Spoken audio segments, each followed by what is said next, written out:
और ये मैं इसलिए कह रहा हूँ क्योंकि 2018 में बनारस में जब काशी विश्वनाथ कॉरिडोर बनाया जा रहा था तब सैकड़ों शिवलिंग्स को तोड़ दिया गया था। और जैसा कि आप तस्वीर में देख सकते हैं कि किस तरह से शिवलिंग रास्ते पर पड़ा हुआ है। हजारों शिवलिंग को ढा दिया गया, लेकिन कहीं किसी महादेव के भक्त ने कोई हो हल्ला नहीं किया। और मीडिया वालों की डिक्शनरी में जब तक हिंदू वर्ड को मुस्लिम और मुस्लिम वर्ड को हिंदू से ना मिलाया जाए तब तक न्यूज का मीनिंग नहीं बनता। अनएम्प्लॉयमेंट है, पेट्रोल प्राइस आसमान छू रहा है, सब्जियों के दाम बढ़ गए। एक 14.2 kg घरेलू सिलेंडर का दाम अभी 1000 से भी ऊपर जा चुका है। अब जनता तो बेवकूफ़ रही नहीं, जो वोट मिलना था मिल चुका है अयोध्या के नाम पर।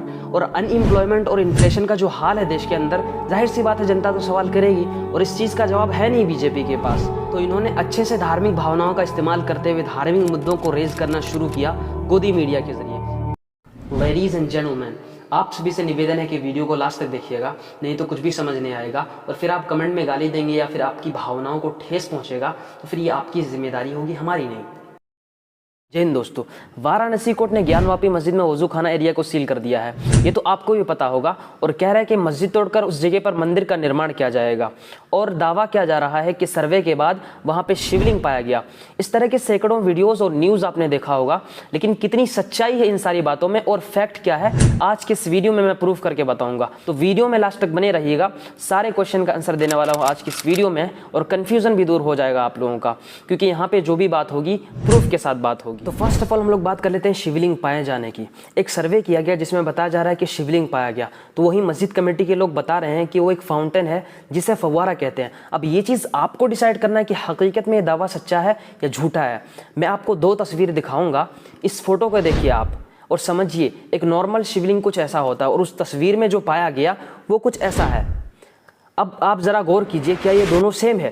क्योंकि उस तस्वीर में जो है जिसे फाउंटेन बताया जा रहा है उसके ऊपरी हिस्से में एक अलग शेप बना हुआ है, यानी एक होल है जिसमें सर्वे के दौरान बाकायदा एक सलाई अंदर डाली गई जो कि 64 सेंटीमीटर तक अंदर चली गई। उस दिन जिस दिन कमीशन हुआ तो उसमें बाकायदा सलाई एक डाली कमीशन वकील साहब ने, वो 64 सेंटीमीटर तक अंदर चला गया। अच्छा, तो वो तो होल है। हमने कमिश्नर महोदय ने कहा कि इसको बीच में देखिए छेद है, इसमें सीख डाल के देखिए, तो उन्होंने सीख डाला, लंबी सीख डाला जो लगभग 30 से 35 इंची लंबी थी, पूरी की पूरी सीख उसके अंदर चली गई। तो यानी ये कंफर्म है कि एक होल है। तो लोग जिस चीज़ की बात कर रहे हैं क्या उसमें होल होता है? जहाँ तक मेरी जानकारी है उसमें कोई होल नहीं होता, लेकिन अगर फाउंटेन की बात की जाए तो उसमें एक होल ज़रूर होता है जिससे कि पानी निकलता है। अब ये चीज़ तो यहाँ पे क्लियर हो गया, लेकिन सवाल यह है कि लोग इस चीज़ का फिर इतना बवाल क्यों बना रहे हैं? सारे लोग इस झूठ को सच क्यों मान रहे हैं जबकि सच्चाई सामने है?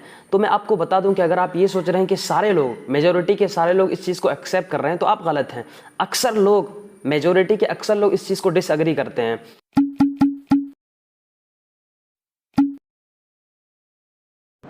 शिवलिंग कह रहे हैं, आकृति उसकी देखने में शिवलिंग जैसी प्रतीत हो रही है। और हम लोगों की जो जानकारी है वो जानकारी के अनुसार वो फव्वारा था जो हम लोगों ने देखा, उसको बचपन से देखा है, पिछले 50 साल से देख रहे हैं उसको। हम लोगों का जाना भी होता था, बहुत बार, सैकड़ों बार गए हैं मस्जिद में। हमारा जो महंत आवास का पीछा है वो मस्जिद के ही ठीक सामने है और 10 मीटर से ज़्यादा डिस्टेंस नहीं है हमारे महंत आवास और मस्जिद के बीच में। तो बहुत हम लोगों के संबंध तो ऐसे थे ही, पड़ोसी है भाई, मस्जिद है, हम भी मंदिर से हैं, वो मस्जिद, तो ऐसा तो पहले कोई विवाद आपस में था नहीं, बहुत भाईचारा था, प्रेम था, सब लोग जाते थे। वहाँ से मौलवी भी हम लोगों के यहाँ आते थे, घंटों वो भी बैठते थे। हमारे पूर्व के जो दादा गुरु थे हमारे यहाँ महंत जी थे, उनके पास उनका बैठना होता था, बातचीत होती थी। तो ये जो जानकारी हम लोगों को व्यक्तिगत तौर पर है कि वह यही है कि वह फव्वारा था ना। वो एक मस्जिद है, मस्जिद के अंदर वजू करने के लिए फुव्वारे होते हैं। जब वो वहां पे फुव्वारा है तो आप कैसे उसको घोषित कर दोगे कि वो शिवलिंग है? सिवाय बीजेपी के नेता, बीजेपी के लॉयर, बिके हुए टीवी चैनल्स और भक्तों के अलावा अब इस चीज़ के वायरल होने का एक बहुत ही बड़ा रीज़न हिंदुस्तान की मीडिया है। इसमें कोई शक नहीं कि हिंदुस्तान के करोड़ों लोग इनको देखते हैं और फॉलो करते हैं और कुछ हद तक यकीन भी करते हैं, लेकिन जहां पर बात हो धार्मिक सेंटिमेंट की तो वहां पर 100% यकीन करना पड़ता है, चाहे वो फेक न्यूज़ ही क्यों ना हो। अब एक लगातार आप देखिए, चाहे वो आज़ान का मसला हो, चाहे कुतुब मीनार हो, ताजमहल हो या फिर ज्ञानवापी मस्जिद, इन सारे मुद्दों को बढ़ावा देने और एक हाइप क्रिएट करने में सबसे बड़ा हाथ मीडिया वालों का है। जो कि 95% पेड है, यानी गवर्नमेंट के लिए काम करती है। अगर मैं अपना ओपिनियन बताऊं तो लिटरली इन लोगों को धर्म और धार्मिक चीजों से कोई लेना देना नहीं, चाहे वो बीजेपी हो, मीडिया हो या फिर इस तरह के रिलीजियस फाइट को बढ़ावा देने वाले लोग। हकीकत में इन लोगों को धर्म और धार्मिक चीजों से कोई लेना देना नहीं। और ये मैं इसलिए कह रहा हूं क्योंकि 2018 में बनारस में जब काशी विश्वनाथ कॉरिडोर बनाया जा रहा था तब सैकड़ों शिवलिंग्स को तोड़ दिया गया था। और जैसा कि आप तस्वीर में देख सकते हैं कि किस तरह से शिवलिंग रास्ते पर पड़ा हुआ है। उस समय इस चीज के लिए वहां के कुछ स्थानीय लोगों ने आवाज भी उठाई थी, लेकिन मीडिया वालों ने इस चीज पर कोई ध्यान नहीं दिया, क्योंकि मीडिया वालों को सिर्फ टीआरपी चाहिए। और मीडिया वालों की डिक्शनरी में जब तक हिंदू वर्ड को मुस्लिम और मुस्लिम वर्ड को हिंदू से ना मिलाया जाए तब तक न्यूज का मीनिंग नहीं बनता। पत्रकार अजीत अंजुम ने इस पर ट्वीट किया है कि बनारस में काशी कॉरिडोर का काम शुरू हुआ, हजारों शिवलिंग को ढा दिया गया, लेकिन कहीं किसी महादेव के भक्त ने कोई हो हल्ला नहीं किया। असल में इन्हें महादेव से कोई मोहब्बत नहीं है। इस सरकार ने गोदी मीडिया की सहायता से देश का ऐसा माहौल बना दिया है कि मस्जिद देखते ही इनको दौरे पड़ने लगते हैं। हो सकता है कि मेरे कुछ भाइयों को ये चीज़ ऑफेंसिव लगे, लेकिन मैं उन भाइयों से पूछना चाहता हूं कि जब ये शिवलिंग तोड़े गए और जिस तरह से ये बाहर पड़ा हुआ है, तो इसके लिए आपका खून क्यों नहीं खोलता है?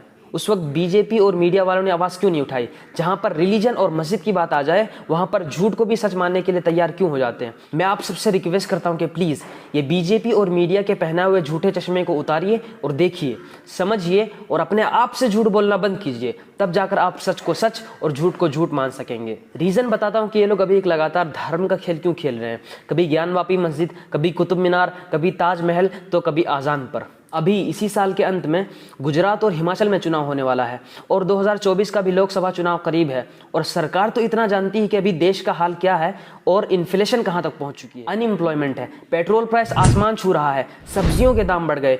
एक 14.2 kg घरेलू सिलेंडर का दाम अभी 1000 से भी ऊपर जा चुका है। अभी डॉलर के मुकाबले रुपए की ये हालत है। 1998 से लेकर अभी तक इन 24 सालों में पहली बार थोक महंगाई 15% से ऊपर निकली।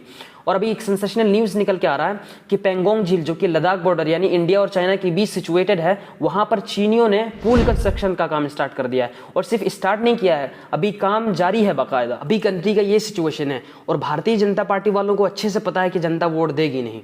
अब जनता तो बेवकूफ़ रही नहीं, जो वोट मिलना था मिल चुका है अयोध्या के नाम पर।